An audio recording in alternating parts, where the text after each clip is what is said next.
Canal Rastros do Medo. História: o sorveteiro. Um pesadelo gelado nas ruas de Vila Esperança. Vila Esperança, aninhada entre as colinas verdejantes de Minas Gerais, era conhecida por sua gente acolhedora e pela rotina tranquila. As crianças brincavam nas ruas de paralelepípedos, o aroma do café fresco pairava no ar e o sino da pequena igreja local marcava o ritmo suave do dia a dia. Até que ele chegou. Um homem alto e magro, com um uniforme branco impecável, empurrando um carrinho de sorvetes adornado com desenhos infantis um tanto perturbadores. Seu nome ninguém sabia ao certo. As crianças o chamavam apenas de Seu Gelado. Ele aparecia sempre ao entardecer, quando as sombras começavam a dançar e o ar ficava mais fresco. Sua chegada era anunciada por uma melodia antiga e distorcida, que parecia arranhar os ouvidos em vez de alegrá-los. Os pais, inicialmente, viam-no como uma figura inofensiva, uma fonte de alegria para seus filhos. Mal sabiam eles que por trás daquele semblante pálido e dos olhos que pareciam duas pedras de gelo, residia uma crueldade ancestral. A primeira criança a desaparecer foi Pedrinho, um garoto de 7 anos, conhecido por sua imaginação fértil e seu sorriso contagiante. Ele brincava de bola na praça central quando o sorveteiro surgiu. Testemunhas relataram que Pedrinho correu animado em direção ao carrinho, atraído pelas cores vibrantes dos sorvetes. Depois disso, o menino simplesmente sumiu. Seus pais, Dona Maria e seu João, reviraram a cidade em busca do filho. Mas Pedrinho parecia ter sido engolido pela terra. A polícia local, liderada pelo cético e inspetor Campos, iniciou as investigações, mas não encontrou nenhuma pista concreta. Afinal, quem suspeitaria de um sorveteiro? A comunidade, porém, sentiu um calafrio percorrer suas espinhas. Um pressentimento sombrio pairava sobre Vila Esperança. Dias se transformaram em semanas e o sorveteiro continuava a rondar as ruas, sua melodia sinistra ecoando pelos becos. Outras crianças começaram a desaparecer. Aninha, a menina dos cabelos cor-de-mel que adorava borboletas. Zeca, o garoto travesso que vivia empinando pipa no campinho, e assim por diante. Cada desaparecimento deixava um rastro de dor e medo na comunidade.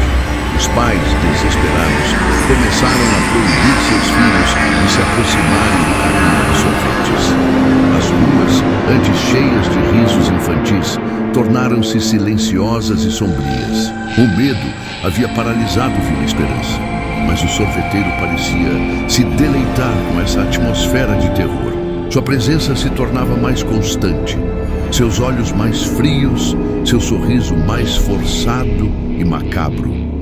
Alguns moradores mais antigos começaram a sussurrar lendas sobre um ser maligno que em tempos remotos assombrava a região, atraindo crianças para as profundezas de uma caverna gelada nas montanhas. Seria o sorveteiro uma reencarnação dessa antiga maldição? Uma sombra do passado sedenta por almas inocentes? Dona Aurora, a benzedeira da vila, uma mulher sábia com um olhar penetrante, foi a primeira a sentir a aura maligna que envolvia o sorveteiro. Ela tentou alertar as autoridades, mas suas palavras foram recebidas com ceticismo e escárnio. Bobagens, de velha, disseram alguns. Mas Dona Aurora sabia que o perigo era real e iminente. Enquanto a polícia seguia pistas falsas e a comunidade vivia em pânico, um grupo de jovens corajosos, amigos de algumas das crianças desaparecidas, decidiu tomar a situação em suas próprias mãos. Eram eles: Mariana, a líder determinada e inteligente; Lucas, o forte e leal; Sofia, a observadora e intuitiva; e Tiago, o cético, que diante dos fatos não podia mais negar o horror que se abatia sobre sua cidade. Movidos pela dor e pela indignação, os 4 amigos começaram a investigar o sorveteiro por conta própria. Seguiam-no à distância, observando seus movimentos tentando desvendar o mistério por trás de sua fachada inofensiva. Eles notaram algo estranho. O sorveteiro nunca era visto comendo ou bebendo nada. Parecia sobreviver apenas da presença das crianças, como se sua energia vital fosse sugada por ele. Uma noite, enquanto o sorveteiro estacionava seu carrinho em um beco escuro perto da antiga fábrica abandonada, Mariana e seus amigos se aproximaram sorrateiramente. Eles viram o sorveteiro abrir um compartimento secreto no carrinho, revelando não sorvetes, mas estranhos objetos de metal retorcido e algo que parecia ossos pequenos. Um calafrio percorreu a espinha dos jovens. Aquilo não era um sorveteiro comum. Decididos a descobrir a verdade, Mariana, Lucas, Sofia e Tiago planejaram uma emboscada. Eles sabiam que estavam correndo um grande risco, mas a angústia das famílias e a memória de seus amigos desaparecidos lhes davam a coragem necessária para seguir em frente. Na noite seguinte, armados com lanternas e um gravador, eles esperaram o sorveteiro em um trecho isolado da estrada que ligava Vila Esperança a um vilarejo vizinho. Quando a melodia macabra se aproximou, eles se esconderam atrás de árvores frondosas, seus corações pulsando forte no peito.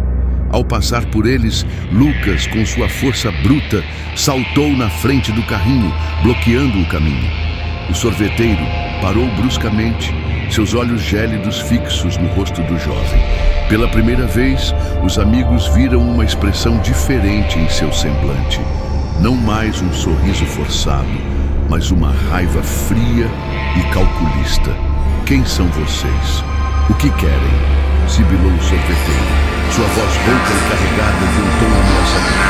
Mariana, com a voz firme apesar do medo, respondeu: nós sabemos o que você está fazendo. Sabemos sobre as crianças. Um silêncio pesado pairou no ar, quebrado apenas pelo som distante de gritos. O sorveteiro soltou uma risada seca e gutural que ecoou pela escuridão.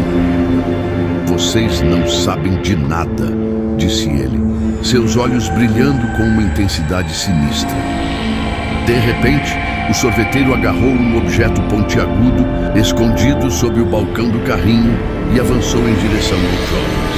Lucas conseguiu desarmá-lo com um golpe rápido, mas o sorveteiro mostrou uma força surpreendente, lutando com ferocidade. Na confusão, Sofia tropeçou e caiu, derrubando sua lanterna. A escuridão se intensificou, tornando a luta ainda mais perigosa. Tiago, usando a gravação que haviam feito da melodia distorcida, colocou-a para tocar em alto volume. O som parecia perturbar o sorveteiro, que cambaleou para trás, tapando os ouvidos com as mãos. Aproveitando a oportunidade, Mariana pegou o objeto pontiagudo que havia caído e o apontou para o sorveteiro. Diga-nos onde estão as crianças, exigiu ela. O sorveteiro a encarou com um ódio profundo em seus olhos. Vocês nunca as encontrarão. Elas agora pertencem ao gelo eterno, à revelação sombria. As palavras do sorveteiro ecoaram na noite escura, carregadas de um significado horripilante.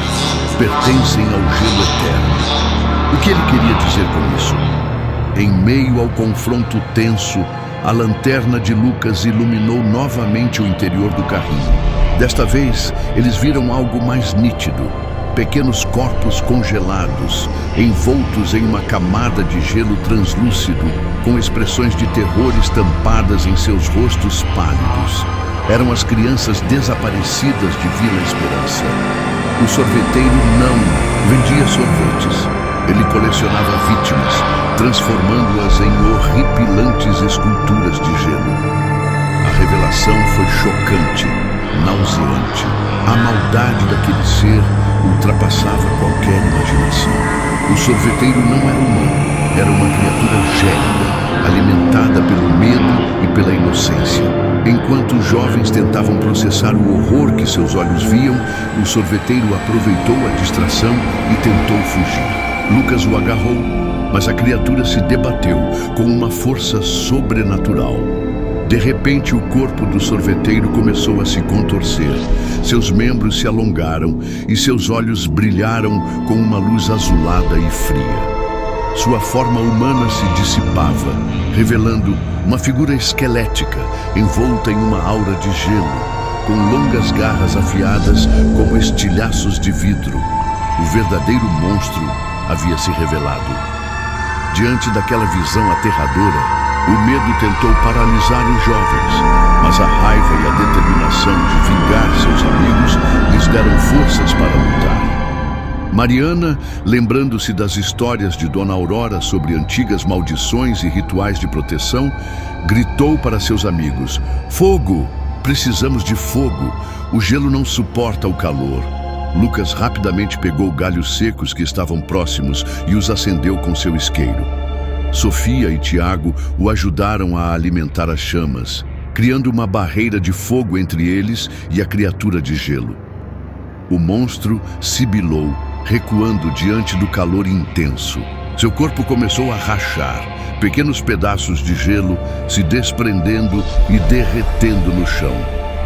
A melodia macabra que antes emanava do carrinho se tornou um grito agônico, um lamento gelado que ecoava pela noite. A criatura tentou atacar, lançando estilhaços de gelo afiados como lanças, mas os jovens se esquivaram, mantendo a fogueira acesa. O calor se intensificava, enfraquecendo o monstro a cada instante. Sua forma esquelética começou a se dissolver.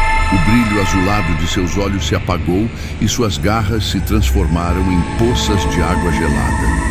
Finalmente, com um último suspiro gélido, a criatura se desfez completamente, deixando para trás apenas o carrinho de sorvetes retorcido e os pequenos corpos congelados de suas vítimas.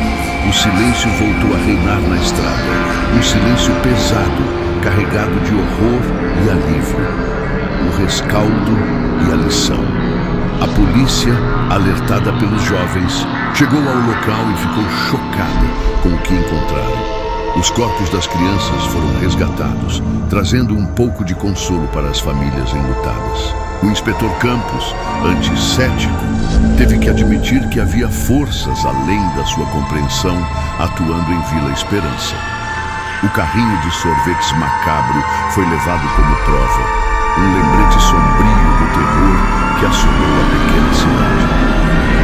Agora, com seu olhar sábio, explicou que a criatura era uma manifestação de um antigo espírito maligno, aprisionado no gelo e libertado para se alimentar da inocência das crianças. Mariana, Lucas, Sofia e Tiago se tornaram heróis em Vila Esperança, mas as cicatrizes daquela noite terrível permaneceram em suas almas.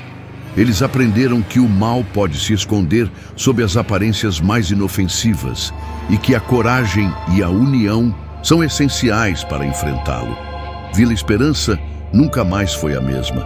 O riso das crianças demorou a ecoar novamente pelas ruas, e o medo deixou uma marca indelével na memória de seus moradores. A lenda do sorveteiro se tornou um conto sombrio, transmitido de geração em geração, um aviso para que nunca se confie cegamente nas aparências. E assim termina a horripilante história do sorveteiro, um pesadelo gelado que assombrou Vila Esperança. Esperamos que tenham sentido cada calafrio, cada rastro de medo que essa narrativa sombria nos trouxe. Se você gostou desta história e quer se aventurar por mais terrores e mistérios, não se esqueça de deixar seu like e se inscrever no canal Rastros do Medo. Sua inscrição nos ajuda a trazer ainda mais horrores para suas noites. E não saia daí. Na sua tela está aparecendo agora mesmo mais um vídeo assustador do nosso canal, esperando para gelar seus ossos. Clique e mergulhe em mais uma história.